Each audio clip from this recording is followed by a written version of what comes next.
Hey guys, this is a long playing review for Titus the Fox on the AMSTRAD CPC, and it's a game based on the mascot of Titus software, but originally it's actually been reskinned from a French game based around a comedian in France called Vincent Lagaffe.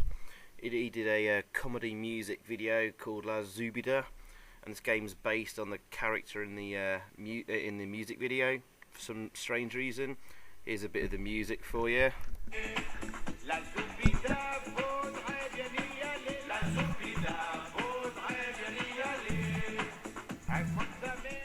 Yeah, whatever. Well, I'll provide a link in the description if you want to go and watch the actual video. It looks like some Arabian character it's been based on in the video, and it's got different graphics and stuff in the French version. But of course we're playing the UK release, Titus the Fox. So enough about Vincent Lagaffe. I've no idea who he is. Seems to be a sort of a French comedian. Never heard of him before playing this game. And I don't really get the humour of the video. Obviously doesn't translate well to other countries. But anyway, if any of you French guys are watching this, perhaps you might care to explain. Anyway, enough about that. Again, on to Titus the Fox. Nice little title screen loading there as well. Now, this game got a ridiculously high score in Amstrad Action magazine. I'm fairly certain it got like 94% or something. I think basically purely because of the gorgeous graphics in the game. So let's start this up. What's the actual gameplay like? Well, wait and see, guys. Still loading. Oh, anyway, it's a platform adventure. There's about 7 levels you need to get through, and you control Titus the Fox, and he's off to rescue his girlfriend Foxy, who's been kidnapped some Arabian type country in the desert. So it follows your journey getting there.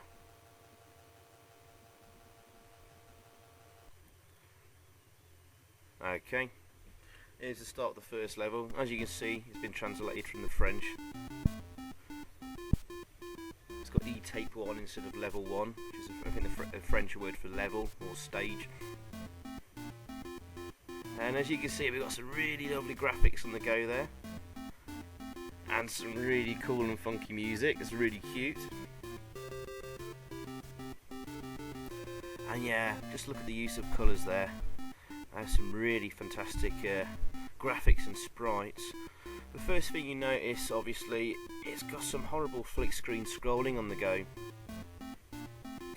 Now this isn't, sometimes it's not too much of a problem having flick screen, but when you've got a platform game with enemies that could be just waiting on the other side of that screen, all ready to kill you, it becomes a real problem,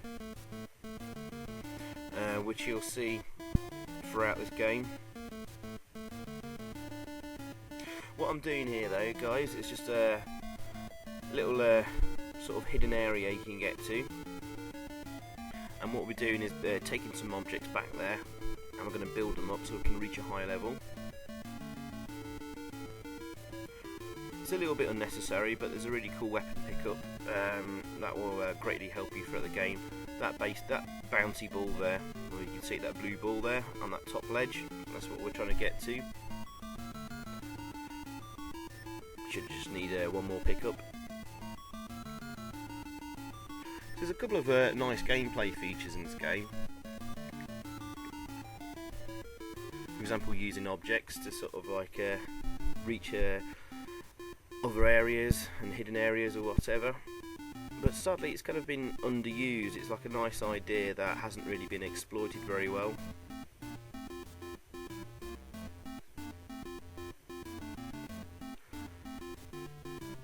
And the game's conversion from like a PC and Atari ST original, and then sort of converted to the Amstrad. There's no Spectrum or Commodore 64 version though. Haha. Yeah, a little bit of a 8-bit Amstrad exclusive. Now be careful when you place these objects. Sometimes if you place them on top of each other, they seem to go flying up the screen and you lose them. Very strange bug. Now here's where we're starting to get a little bit of a few problems here. Firstly, trying to pick up objects can be a real problem. It's fire and down or down and fire. It seems quite random and second of all, flickery sprites, and thirdly, well, this is when there's a lot of sprites on screen as well for the flickery sprites, but also a lot of slowdown occurs. It really cripples the game. And what's happening here is, guys, it's a good illustration right at the start of right at the very start of the game what the game's problems are. I'm just basically just trying to pick up a sodding object there. Oh, I completely messed it up. So I'll have to start all over again a bit there with building them up. Oh, some nasty flicker on the go there. Now the programmer is a guy called Charles Goodwin. He did another Titus game previous to this called Prehistorik. Now most of you Amstrad fans will have heard of Prehistorik 2 and what a fantastic game that is. Not many of you might have played the original Prehistorik though. Oh, we need to get one more object to reach there. And with Prehistorik 1, it looked fantastic, just like Titus the Fox, but suffered exactly the same problems of basically horrendous slowdown and flicker when there was too many sprites on the screen, and also flick screen scrolling.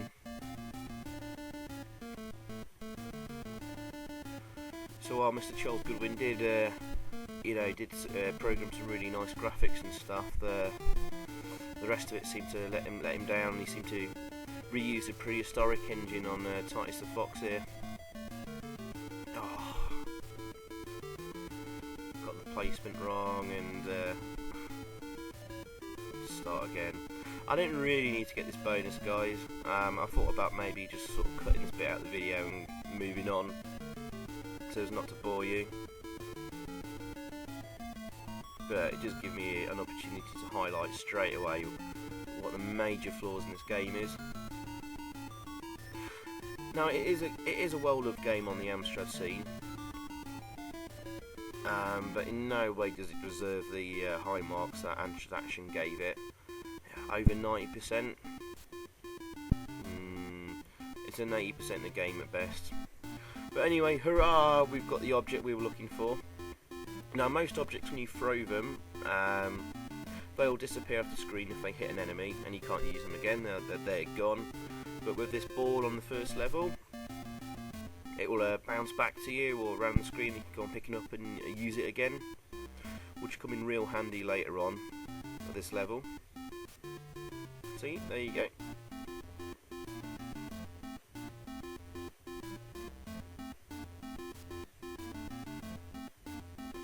Get rid of that guy there.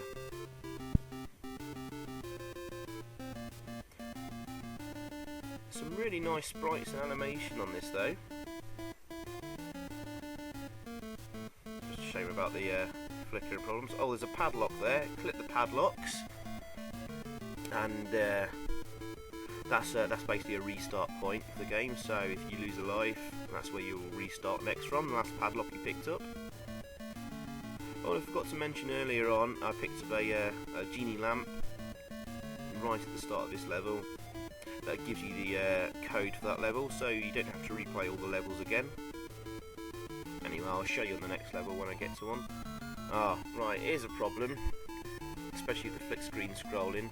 I need to get to my ball there, but he's going to start throwing his bottles at me straight away. Oof.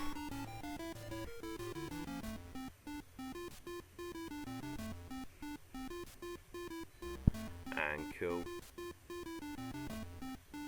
Having trouble picking it up again. Wait for that dog till it stands up before you throw the object at him. Come on. Sneaky little bastard. I have to say the music though is really cool and jolly. Some great tunes throughout this game. Different music with different levels. Well, I think there's about 3 different tunes for the 7 levels, but nice to have them change up. And I thought if I held onto the ball when I completed this level, there's the end of the level there. I thought if I held onto that ball when I reached the end point, that I'd have it for the next level, but nah.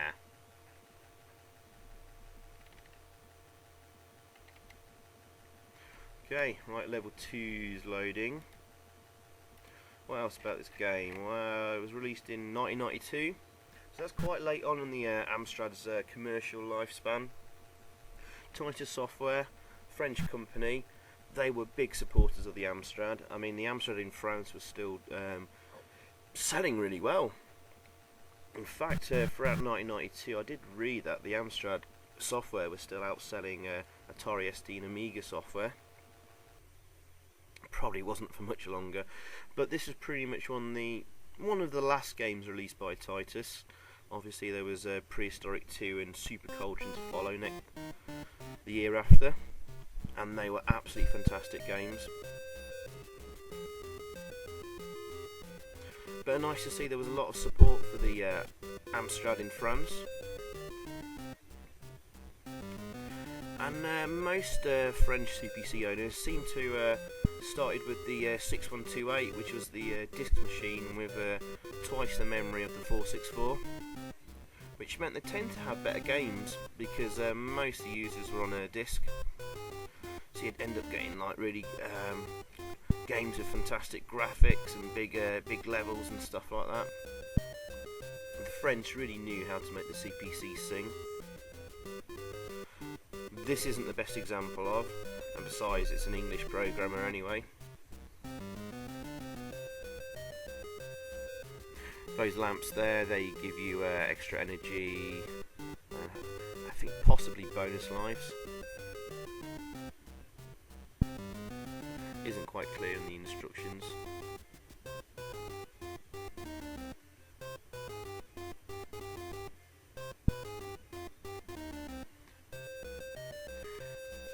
A little bit of puzzle element comes into play here. So you've got to work out where to go and how to get to these areas. Not majorly taxing.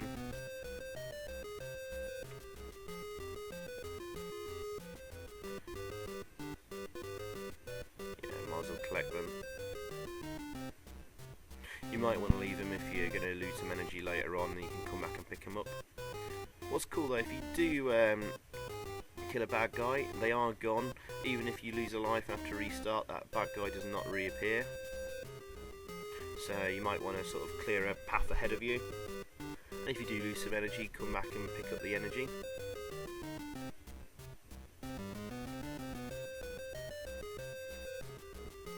Oh, there's a padlock down there, that will give me a restart point.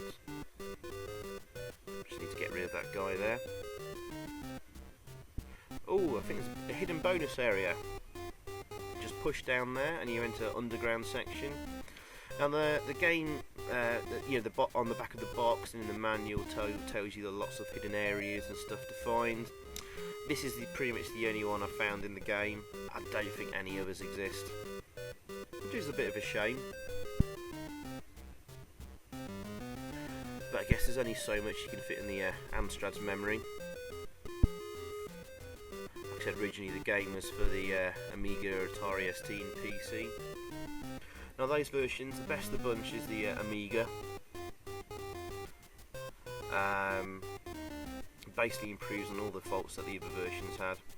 I've not seen the Atari ST version, but I imagine it's pretty similar to the PC version, in that the PC version has horrible flick screen scrolling, not the Amstrad version does, unfortunately, and that makes the game really suffer. For me guys, there's no real excuse why we have to suffer with flick screen scrolling. If you saw my last video I uploaded, which was Batman the Movie, that had smooth multi-directional scrolling.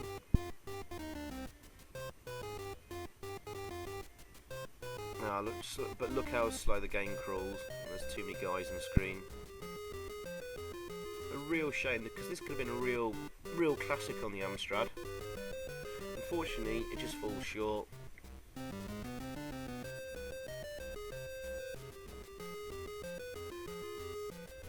I mean, it's really nice to have really good graphics in music and stuff, but you know, in gaming terms, this is all fur coat with no knickers.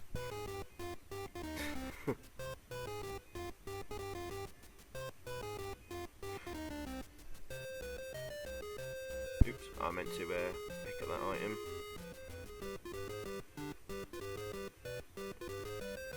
Oh yeah, sometimes there's a bit of lag as well. What I'm talking about is when you've got an object and there's lots of bad guys on the screen and lots of sprites, and you need to desperately fire the object you've got at the time. When it gets really bad, there's a bit of lag, and he has real trouble throwing his object. And they're hammering the fire button away, going, "Throw the sodding object, you bastard! Come on, you stupid fox!" And he's just not throwing it at all, because the game is just absolutely chugging and lagging.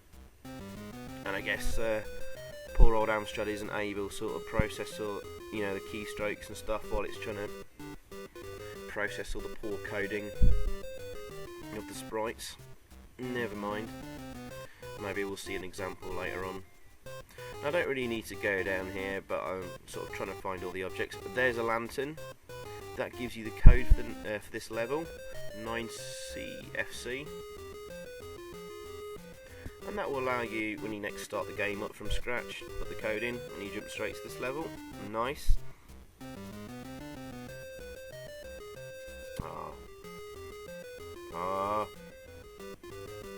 Off. And you see there, I moved off onto the next screen, and that enemy sprite was waiting for me right next to me. Luckily, I just avoided a hit.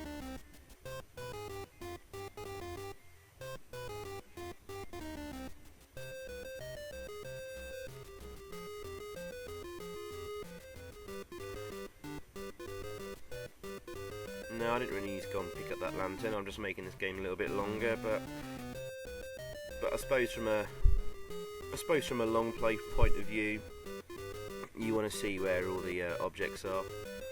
Now, I think I struggled to find the lantern for the level codes on levels 5 and 6, I believe. I don't think I found it. So if any of you watching this have played this and knows where it is, let me know. Perhaps it's a very secret hidden area that I've missed. A few lanterns there to pick up. Get our energy back. I think you don't get all your energy back when you start the, if you finish a level and move on to the next one, you start with the same amount of energy you left the level with. It's kind of worth stocking up.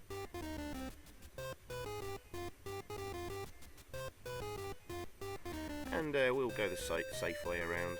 Obviously falling on those green spikes is instant death.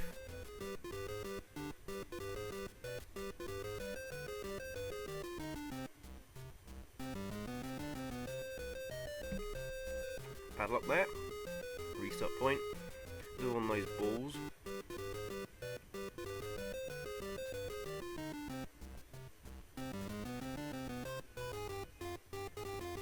See if I can pick it and hit him with it. Just about, but that's the end of this level anyway. We're entering the subway, and I think this takes us into like an underground sort of sewer level. Now this level is absolutely massive from memory. Probably the same amount of screens as the other levels, but there's lots of twists and turns and passages you need to get through. So this level's quite long. And yeah, it's a sewer system, and there's quite a few switches you need to find and turn on to get through to different areas.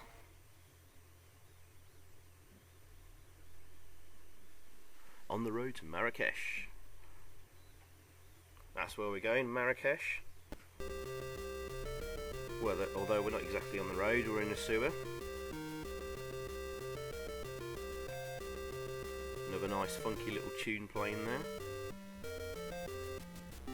No sound effects in game, but oh well, you can't have everything. B's a bit of a swine. trying to avoid.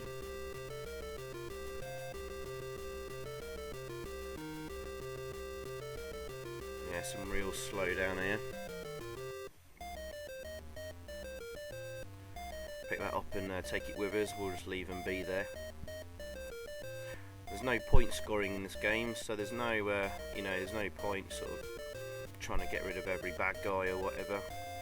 Best to make progress, but very, very carefully. Things get really tricky on this level. Oh, there's the next lamp. Quite easy to find, obviously. CD7E for this level. Now there's a switch in the top right corner there we need to hit. Get rid of that. Get rid of that git first. Oh, things really starting to chug.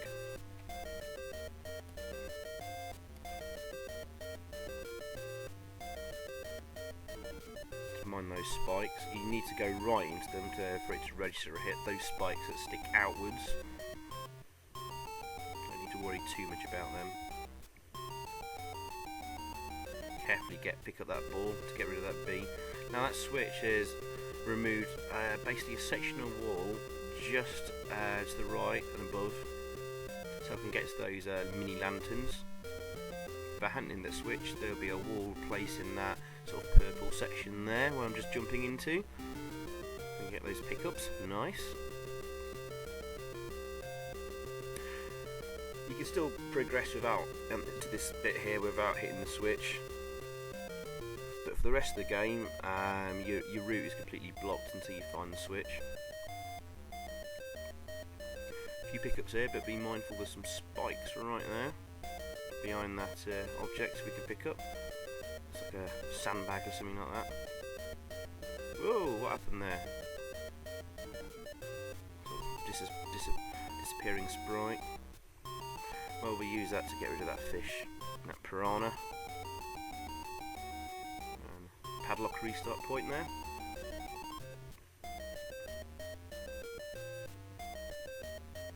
But yes, this is going to be a long play for you guys. I think we're registered about an hour and 10 minutes. Well, I'll take off maybe a few minutes for just like the my introduction or whatever, and loading. But there's about an hour's worth of game here, so that's not all bad. Now you can throw your objects through walls at enemies, but they can't do the same to you. Well, they don't. Well, they can, but they've got to register you on their side before they throw it. So that guy there wasn't able to throw his object because he didn't know I was stood there.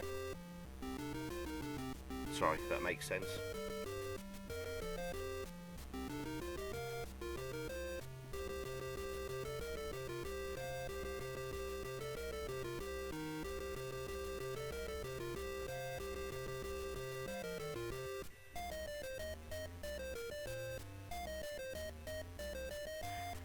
There's the switch we need.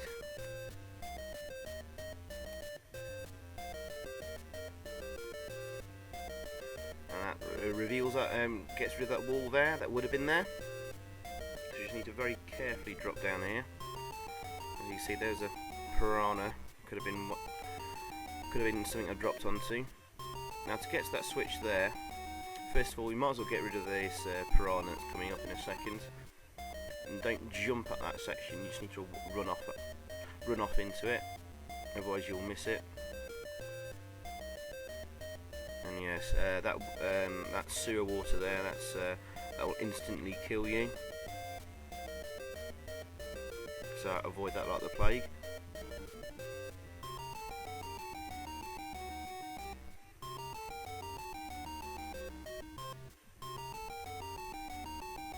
Ball pick up there to get rid of that wasp or bee.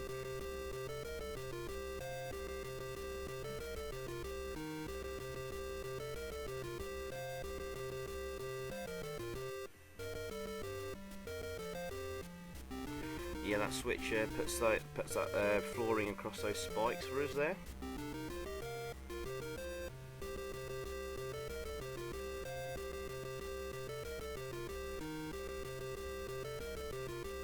just seeing if there's anything else worth mentioning about the game.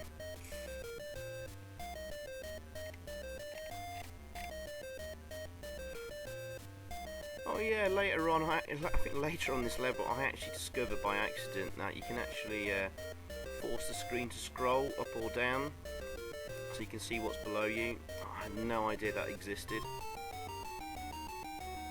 until about halfway through the game. The instructions don't really say. Actually, the instructions don't really say much at all. Actually,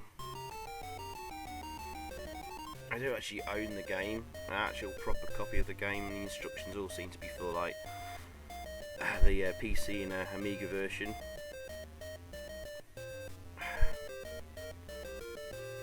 Problem with the flip screen scrolling there evident. I don't know when that B's going to come in.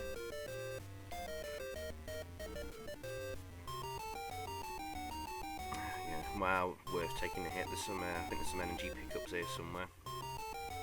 Oh yeah, there you go. I've just discovered I can scroll the screen up and down. And that's using, I think that's the F2 and F8 keys. Now those are springs that send you obviously flying up to the top of the screen, and you control your rate of ascent using the up key. So it's more like an air vent really than a spring. Anyway, on other versions of the games, you can pick up the springs and move them about and use them to get to other areas, I believe. Not on this version though. Kind of like I said before, kind of like the puzzle element has sort of been removed from the CPC version, and it's become more of a bog standard platformer. Now thankfully I discovered that you can actually force the screen to scroll, because I wouldn't have known there's spikes below me. But it's good the programmer did put that in, so well done, Charles.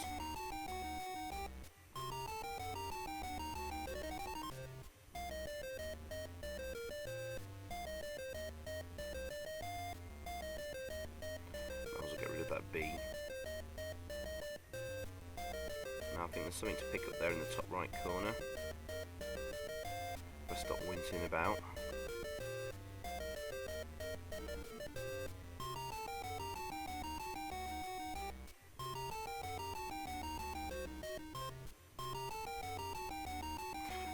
Restart point, but hey, at least you guys know where it is now, if you didn't already before.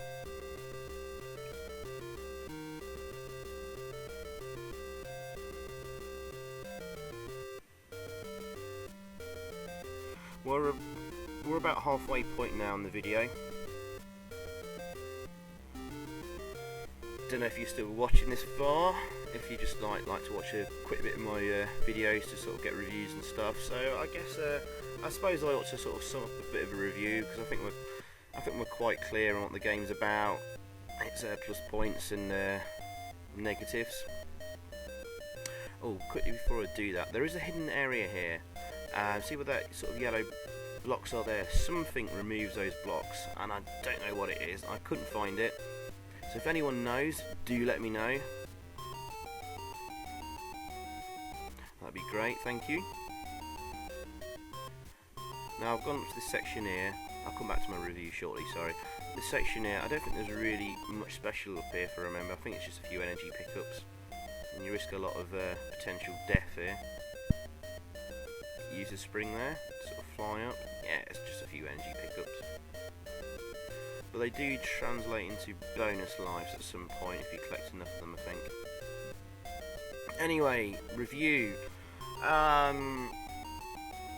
Well, the big positives are the fantastic graphics. They're absolutely amazing on the Amstrad. Maybe if you've never seen an Amstrad before, you'd be wondering why. Well, are they good graphics? Well, yes they are. For an 8-bit system, these are fantastic. It's some of the best use of colour I've ever seen in the Amstrad game, and quite rightly ranked very high for that.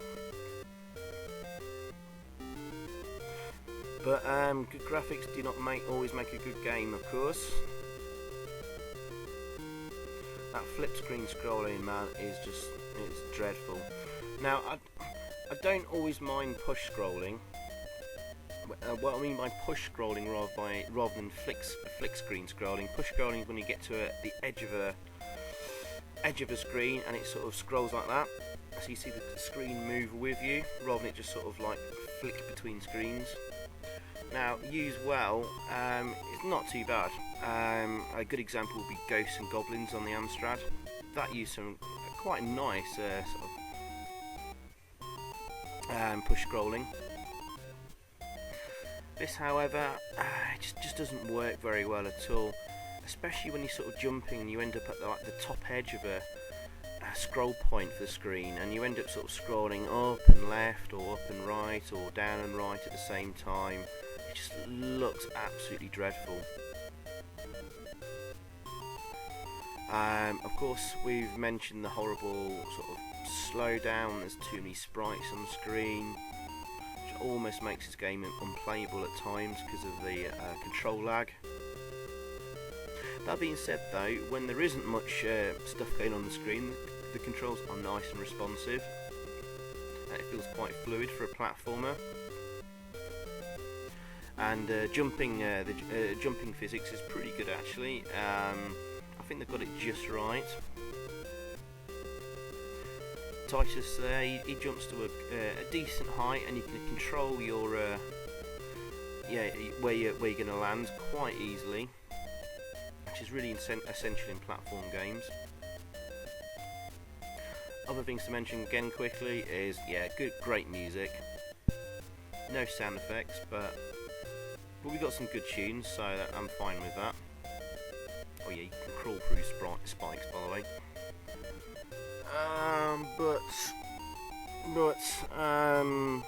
Overall, because of all the problems, it doesn't really add up to a good game.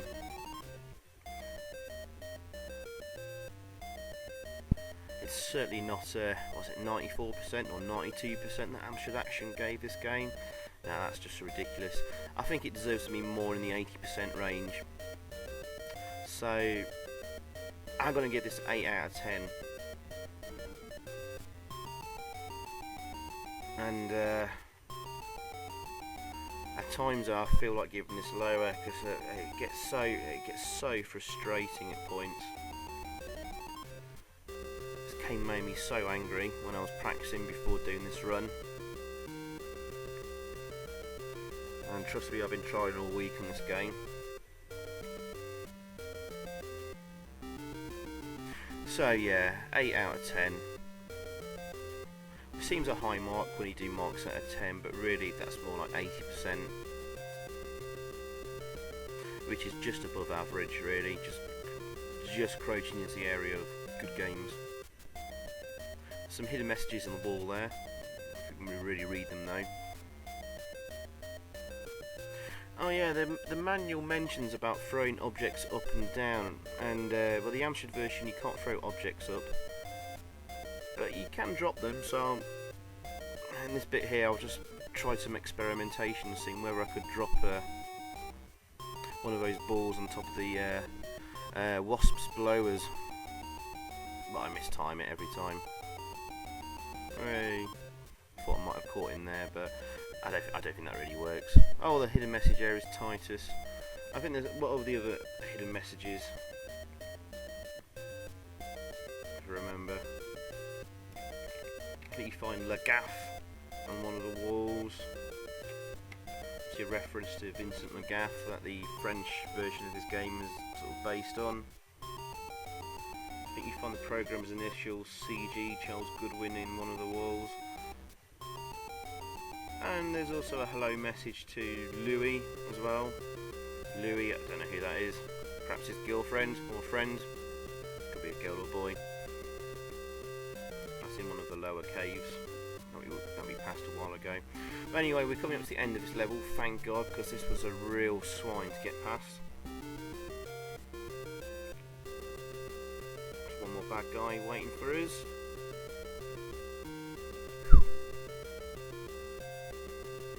Alright, and that's the end of level 3. Hurrah! Now level 4 looks absolutely fantastic. For some reason we ride in Egypt. Obviously we're getting close to Marrakesh in the Arabian desert, and we're inside a pyramid, so it's all, yeah, your typical sort of stereotypical Egyptian themes, but just the graphics on this looks absolutely gorgeous. Let's wait and see. Well, so you've got a bit of loading to do. Now you can finish this level really quickly. There's actually a very quick route you can follow. I've just deviated a couple of times just to find the lantern for the for the level code, and a few of the padlocks for you.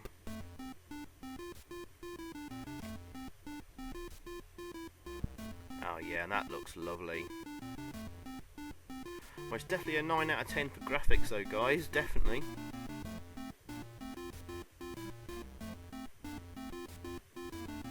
Oh, okay. First time I've seen that. We actually took out 2 enemies at the same time. I didn't really know that was possible before.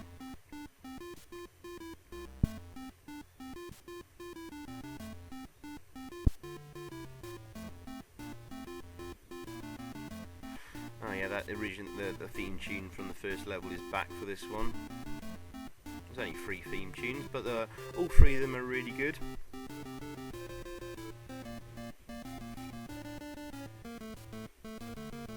And there is a nice ending to watch on this. It's not exceptionally brilliant, but you know, feel free to fast forward and take a look. It's always nice when programmers bother to put a bit of an ending in, rather than just a "you've completed the game" or "game over" message, which is even worse. There's some message on the wall there. We can see a letter T and letter S. Can't tell what the rest of the message would be. Oh well.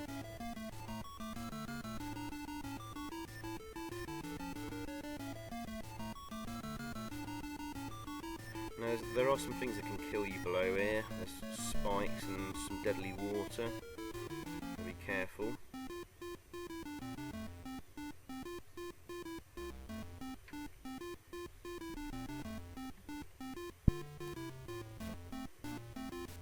Now we're probably about a third of the way into this level. What have we got? What are we looking for here above us? We can just move on to the right and just keep making progress, but I think there's is there any special pickup there? I don't think there is. I think there may be just a few more lanterns to give you health. So I think we ignore this and move on. Oh yeah, of course, you could probably tell I'm not actually recording this commentary live whilst playing the game. I did this video earlier this week. Trying to remember where I can jump off to. There you go. Watch out, there are sprites below you. Spikes, sorry. The one problem with this level though is it's hard to tell which are platforms and which aren't.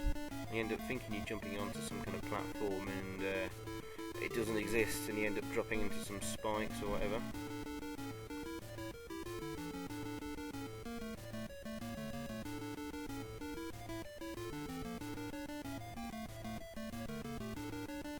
Oh yeah, padlock up there to pick up. Restart point.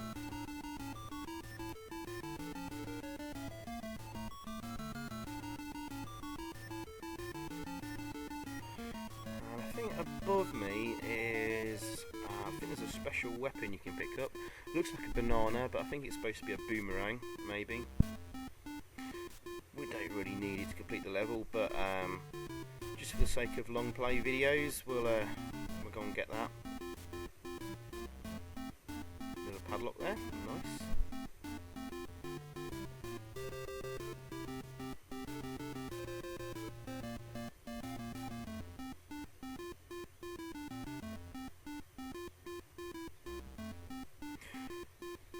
Waiting there to see if that little creature will come back at us. Probably doesn't reach as far as that. Is that a scorpion or a crab?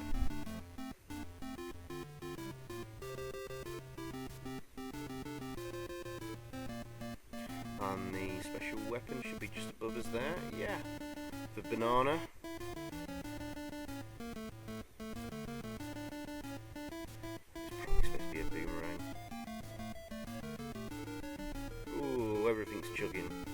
we've got 1, 2, 3 sprites plus sprites for the objects. Anything more than sort of 3 or 4 sprites, everything really chugs.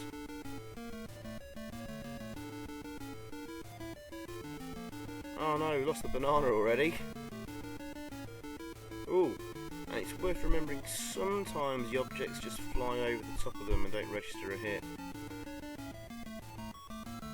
I'm struggling to pick up that pot then, because of the lag.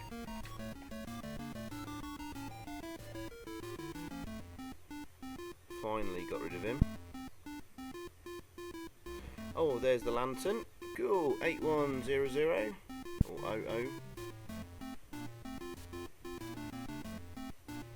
You can walk through those spikes, alright.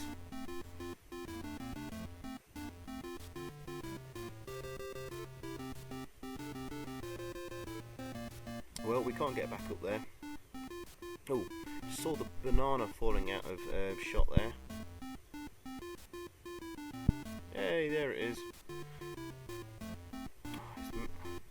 Oh, we wasted that pick up there. Never mind.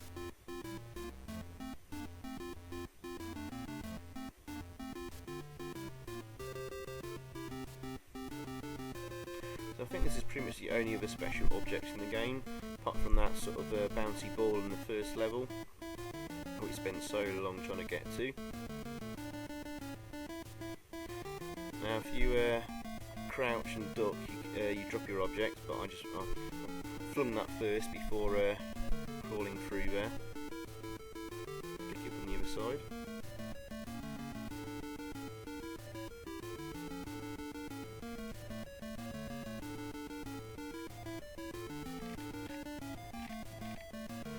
So anyways, let's have a look at other Titus games to recommend, seeing as this is Titus the Fox, their mascot and stuff. Let's have a little talk about Titus. Oh wow, they did actually do quite a lot of games, and even a couple of games for the GX4000 console. Both of them are a bit crap though. Wild Streets was pretty rubbish, as was Dick Tracy. But Fire and Forget 2 from them on the GX4000, that was alright. Check out Night Force Longplay on my channel as well. Oh, that's the end of the level here. Hey, Night Force. Again, for some of the best graphics you'll ever see on the Amstrad, but a bit of a shit gameplay. Oh, they did the Crazy Cars series. Haven't done any videos for them, I think. Prehistorik and Prehistorik 2. Check out Prehistorik 2 on my channel as well. That's fantastic. Super Cauldron, brilliant. I'll get around to doing a long play of that at some point. The Blues Brothers as well. Did a long play of that on my channel. That's pretty good stuff. Arachnophobia, based on the movie. That's actually a pretty good game actually. That's another game I've been meaning to have a look at. Titan was also a good game by them. Galactic Conqueror, I remember that being alright. But anyway, they were a good French firm. I just don't think they'd had much success on later systems. I think when the 16-bit era came along, they started to struggle a little bit. And I think they were responsible for some of the worst games on the N64. I think they got a few contracts for to do. Did they do the legendarily awful Superman 64? They may have done. I can't remember now. May be wrong. I'm sure they got bought out by someone eventually. Oh yeah, like the first level, sort of hidden area to get to here using objects to sort of jump off. I've just picked up an anvil there to sort of reach that platform and jump up there. No special object, just some bonus energy.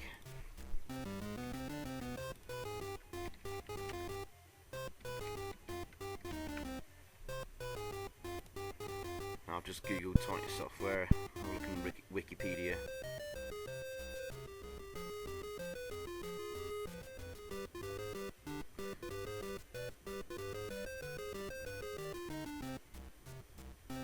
Just trying to find out who bought them out.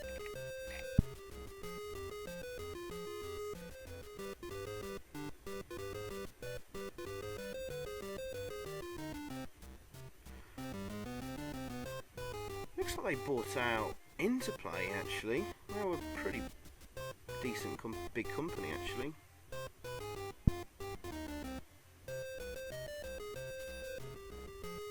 I think they ended up buying out quite a few companies over time actually,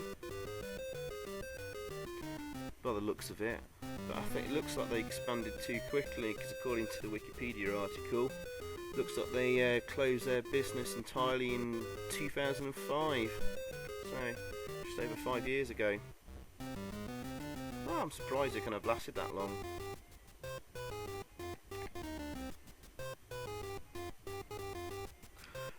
Wow, looks like the last game they did was RoboCop in 2003. I think that was for the Xbox. I remember that being notoriously awful as well.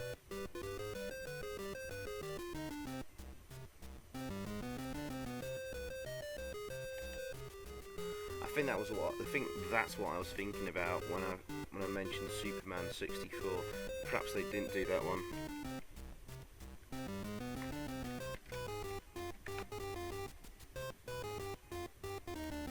Oh no, they did. They were responsible for Superman 64. Oh dear. Poor old Titus.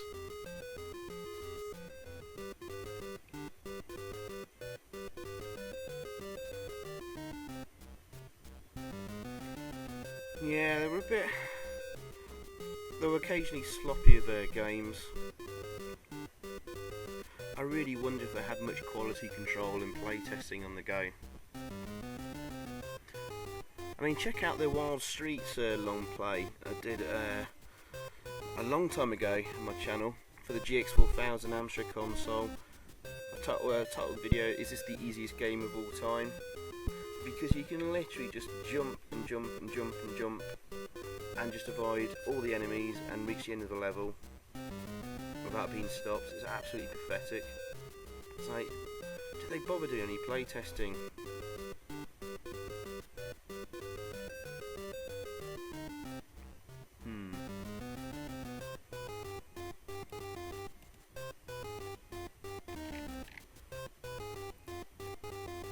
So where are we on? This is level 5 of 6, isn't it? Yeah.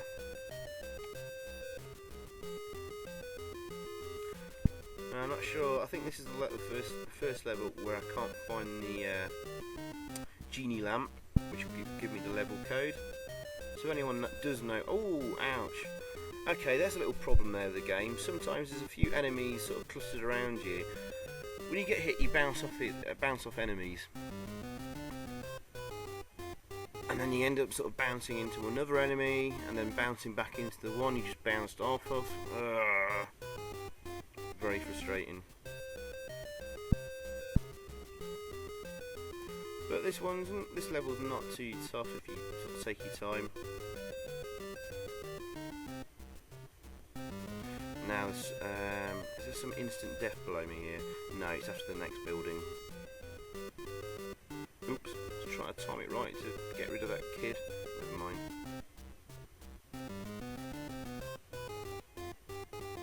Yeah, watch out for those buggies.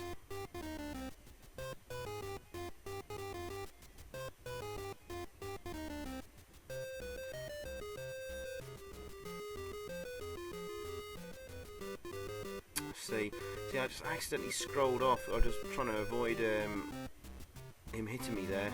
And the object I threw at him just disappeared because the screen scrolled.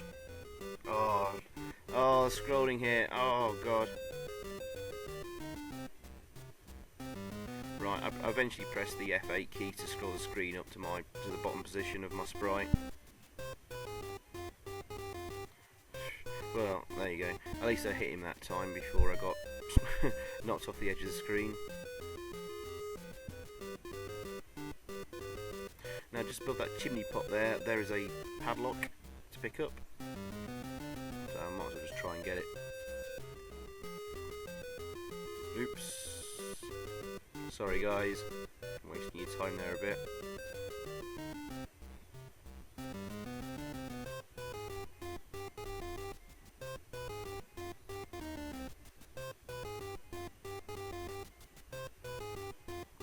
Oh yeah, just jump on the rooftop there, cool. Yay, and there's the padlock.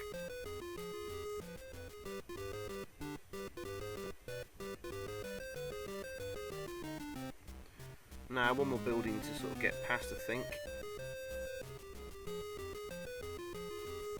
Oh yeah, watch out, there's a barbed wire there. Just to the right of me there. If you fall down on that, that's game over. Wow, you lose life. So be careful in your descent.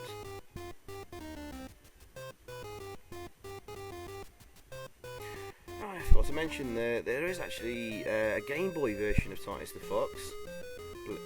Believe it or not. I think many people knew it existed. Doesn't look too bad actually, it's got some really nice big chunky sprites on it. From the YouTube video I've seen of it, it doesn't seem to look and play too badly, if a little bit sort of, well, it didn't seem to move at a very good frame rate. The rest of it there looks alright.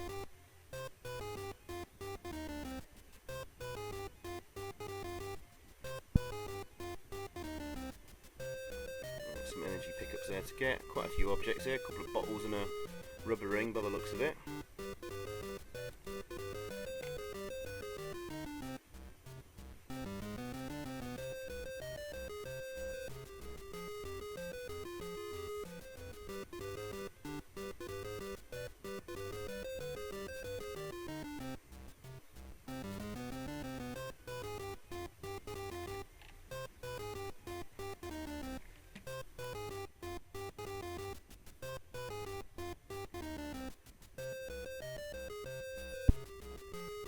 Running out of things to talk about.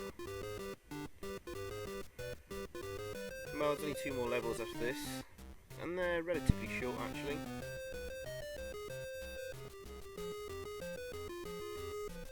Got about another 10 minutes worth of gameplay on this. I've done well commentating for nearly an hour.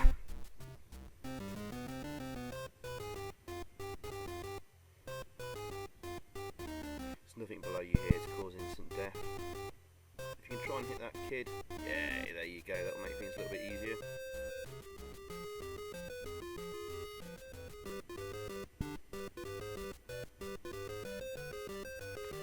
Well, this is the final building, which is it turns into a sort of a construction site above it, and the exits are right at the top of the building, or at least the scaffolding.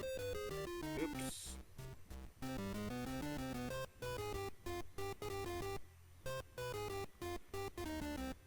Ah, I really hate this game sometimes. It's really messy about scrolling. I mean, I just need to. Oh, there's a bottle there. I just need to get down there to pick up that hamburger to throw at bad guys. Now you need to save at least one object because there's a real nasty little bad guy right at the top near the exit. So try and save some of your objects sometimes and just jump over enemies. Yay, finally. Oh, that's exactly the problem with this flick screen scrolling. That is just dreadful.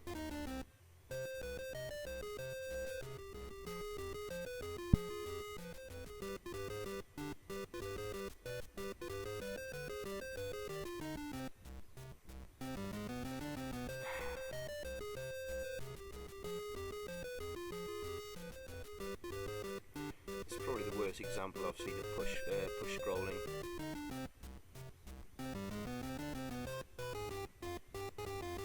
It doesn't always scroll at the same amount as well, so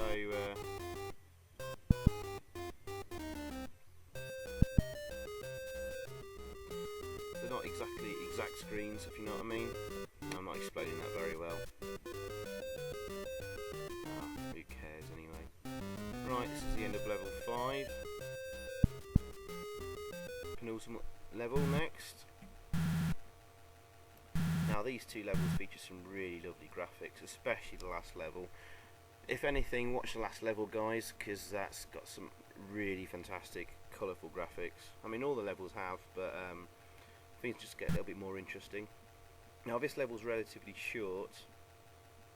I mean, it's pretty much the same length as the other levels. It's just there's less sort of bits to sort of jump up and down, find your way around. It's pretty sort of straight progress through this one. Just watch out for the statues of swords, because if you fall on the sword, you lose a life. Oh, look at that, we've got 28 lives at the moment. There's plenty of opportunity to pick up extra lives.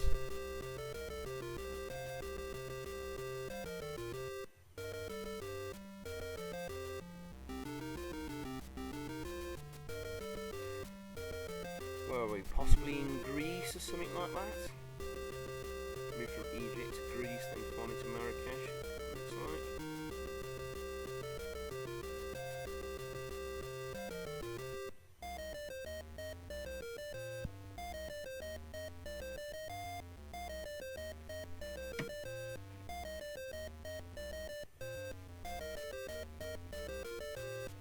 Things are beginning to chug again.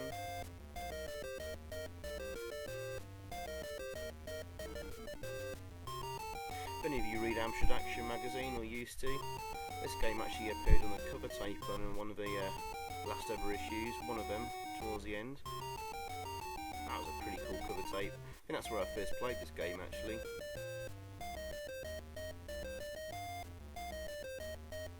The reason why we're sort of messing about here, there's a guy on the other side there with a baby throwing a bottle actually.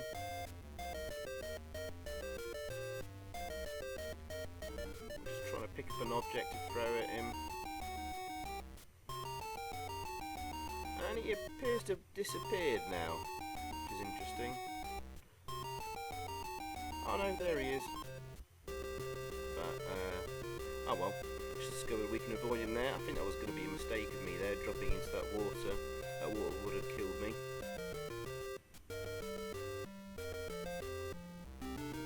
Thankfully I found a little sort of easier route. Oh, bugger off. Oh, stupid scrolling. Stressful.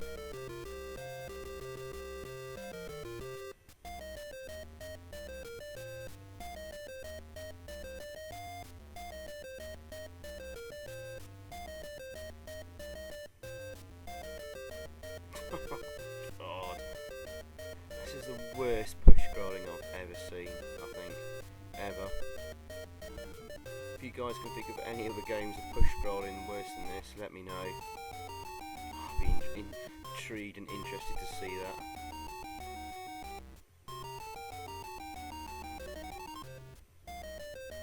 There might be a message there in the stars, but can't quite read it all. Have you noticed that?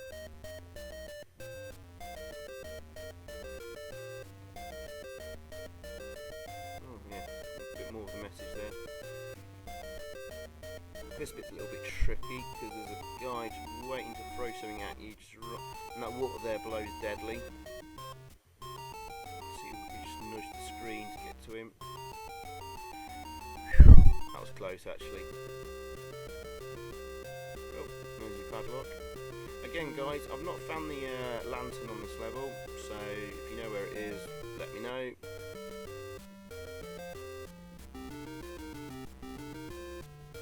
I think I'll put all the level codes in the description of the video for you as well, below. So if you want to practice any of the levels up to level 4, then you can.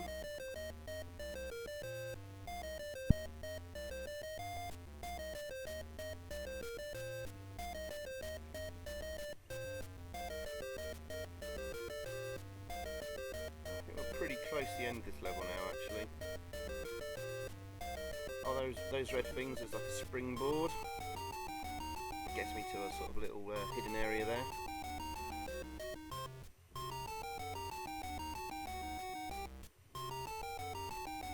Nice, lots of energy pickups. We'll need it for the final level, which is just coming up.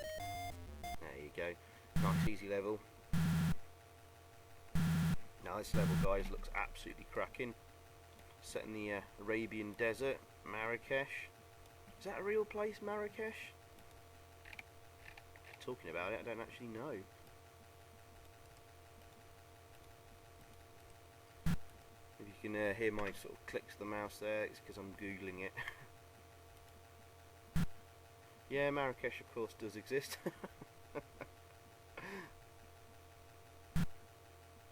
Oh, it's in Morocco.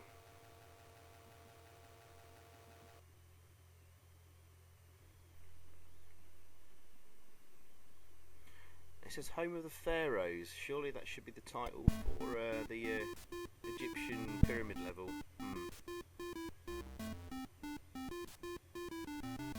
Okay. Now just avoid these scorpions, because you'll need this pickup to get past that snake. Yeah, the graphics and the sprites in this level are fantastic.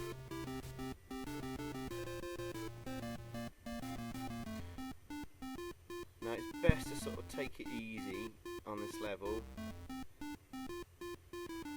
and make a path for yourself by clearing the enemies away. Now he's easily avoidable, so we're going to save that barrel for a harder, more taxing enemy on the next screen.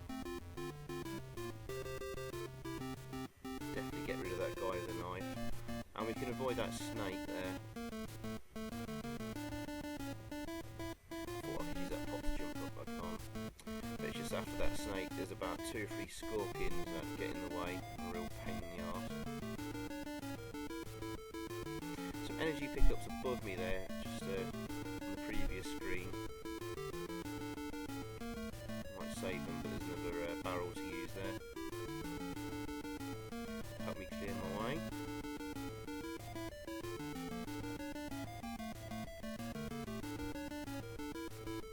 I'll pick those energy pickups up anyway.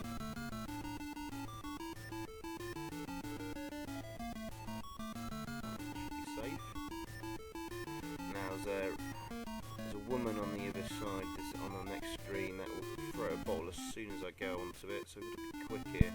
Oh, there's a snake first. There's that woman. Okay, just scrape through that. Bit of energy lost. And you can pick up objects above you if you just get to the right height and press fire and down at the same time. Sometimes works, sometimes doesn't because of the lag.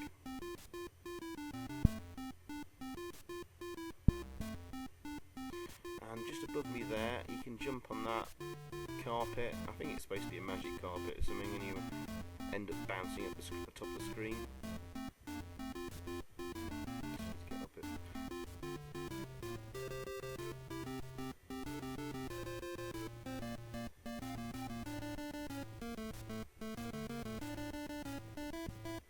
Hey, there we go. There's a padlock restart point as well.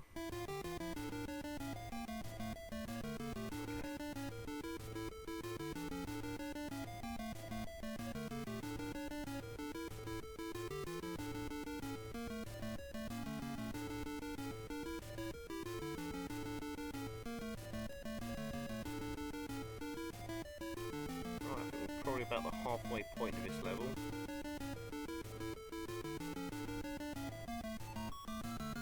It's pretty linear. There's not many places to escape to though. There's lots of enemies on the screen. Oh, see, I'm having real trouble. Just all I wanted to do was pick up that sandbag there. Pressing the controls to pick it up. It's just lagging away and unresponsive. Okay, I think we finally got it.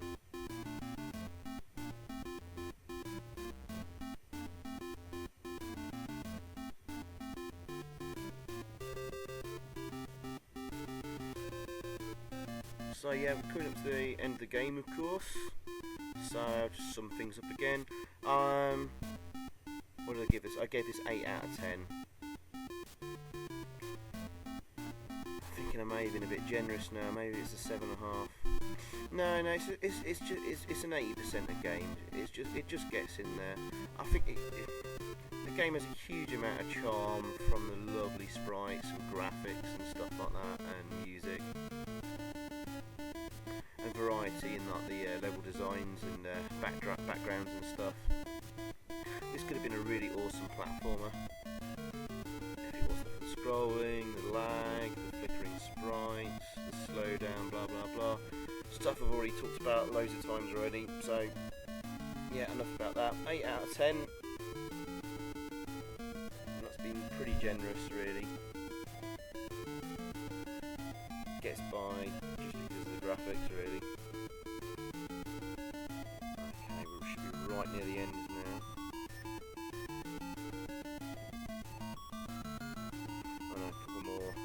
that two or three of the buildings to go actually. The last quarter of this level.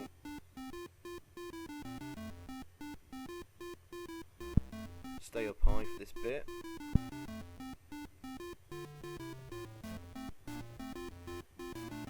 And that's right, just past that guy and above the snake is the end of this level, end of the game. And wow, I've commentated for over an hour. That must be a record for me. And there we go. And that's it, that's the game done. Thanks for watching, guys. I'll let you enjoy the end game screen and music. Okay, just loading up. Thanks for watching and see you next time. Cheers, bye.